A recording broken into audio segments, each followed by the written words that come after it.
আপনাদের দেখাবো কলার মোচা সিদ্ধ করে বেটে কিভাবে একটা রেসিপি তৈরি করা হয়।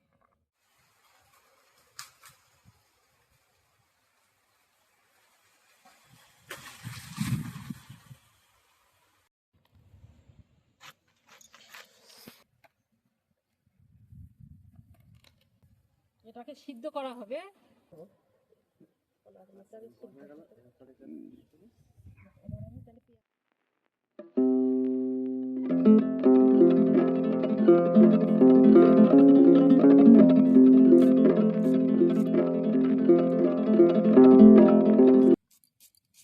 আমার এবার দেখতে পাচ্ছেন আপনারা কলার মোচাটা সিদ্ধ হয়ে গেল।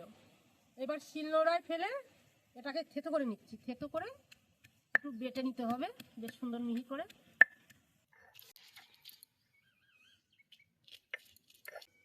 আপনারা দেখতে পাচ্ছেন এই যে উপরে খোসাগুলো ফেলে দিলাম, দিয়ে ভিতরে এইটা আবার উপরে খোসাটা ফেলে দিয়ে এই ভিতরে এগুলো নিয়ে নেবো আমি। এবার নিয়ে আবার একটু থেতো করে নিতে হবে। এবার আমি কলার মোচাটাকে সিদ্ধ করে তো গুছিয়ে নিলাম, এবার থেতো করে নিয়ে এবার আমি ভালো করে মিহি করে নেবো বেটে। এরকম করে বাটলেই হবে। এবার আমি উনুনের পরে কড়াইটা বসিয়ে দিলাম। এবার হালকা গরম হলে এবার আমি তেল দেবো কড়াইটাতে। এই যে তেলটা গরম হয়ে গেল, আমি একটু সর্ষে দেবো। তেলের পরে খানিকটা সর্ষে দিলাম, কাঁচা লঙ্কা, পেঁয়াজ,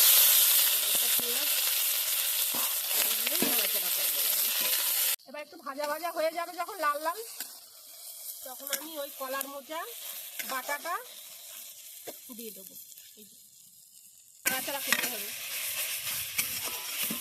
সবটা দিয়ে দিলাম। সুন্দর করে নাড়াচাড়া করতে হবে। করে একটু হলুদ দিতে হবে, দিয়ে আবার একটু নাড়াচাড়া করতে হবে। এর মধ্যে পরিমাণ মতো নুন, এগুলো ভালো করে একটু নাড়াচাড়া করে ভাজা ভাজা হয়ে গেলে তুলে দিতে হবে। ব্যাস হয়ে গেল।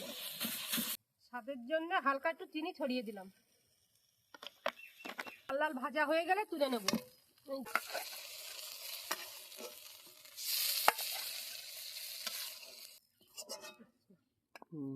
ব্যাস শুরু রান্না হয়ে গেল আমার কলার মোচা বাটা।